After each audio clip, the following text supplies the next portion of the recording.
Hello everybody, hope you're all doing well and staying safe in quarantine. Today my topic for my informative speech is about the Lebanese Revolution.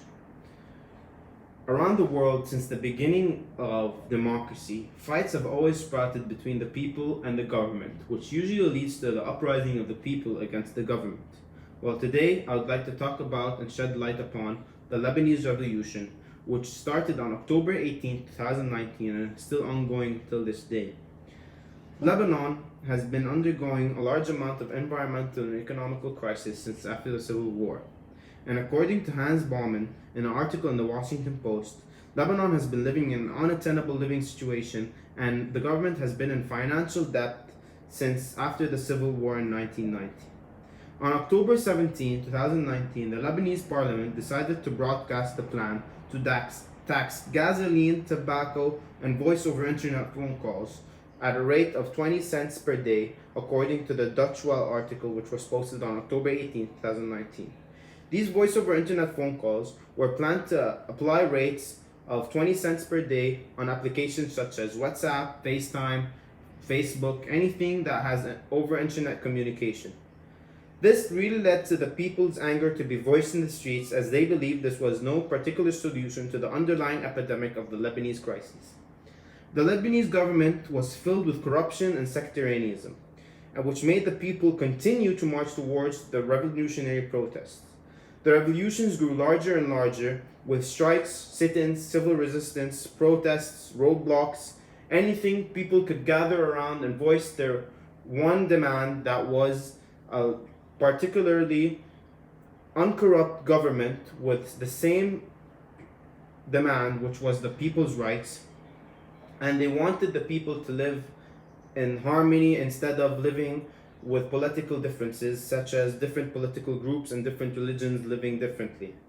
On November 12th, the protests grew very violent and people were starting to throw Molotov cocktails and throw fireworks, lasers at the eyes of the protesters and at the eyes of the civil defense. And according to a report by Ben Wiedemann in the CNN, the Molotovs by youngsters were starting to hit the civil defense, were outside the civil buildings, which were made to protect the people of the government who were sitting there in defense of the country.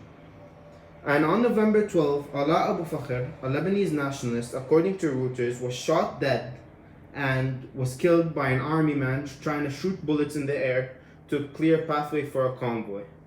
This literally sprouted the people's anger and made the people of Lebanon stand more together against the Lebanese corrupted government. The Lebanese corrupted government started to release civil violence and civil defense violence, which led to the people being more and more angry against how the Lebanese government was reacting to this particular situation.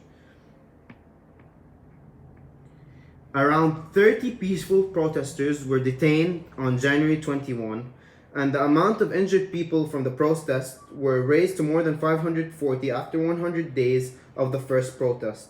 On January 25, protesters gathered in Beirut and decided to breach several security barriers around the government buildings, the Chamber des Députés, and made the government realize that the severity of the people's awareness and disapproval of the situation. That caused the Lebanese parliament to pass a budget on January 7 in an attempt to stabilize the debilitating financial crisis, which was passed while protesters were being held by security outside the building. From that day till this moment on, the government still is passing laws and government officials are resigning to form a new government in an attempt to return Lebanon to its former history and glory, and it's being piled up by more and more problems since the Lebanese people unite against the corrupt government, and the day the revolution started until this day has still been occurring. People have been fighting this epidemic since the beginning of the Lebanon's formation of its government. And people will continue fighting for the Lebanese rights, and they will continue striking against the civil defense of the government of Lebanon. The people have never been in harmony since 1990, as this situation has brought the Lebanese people together to fight for their rights.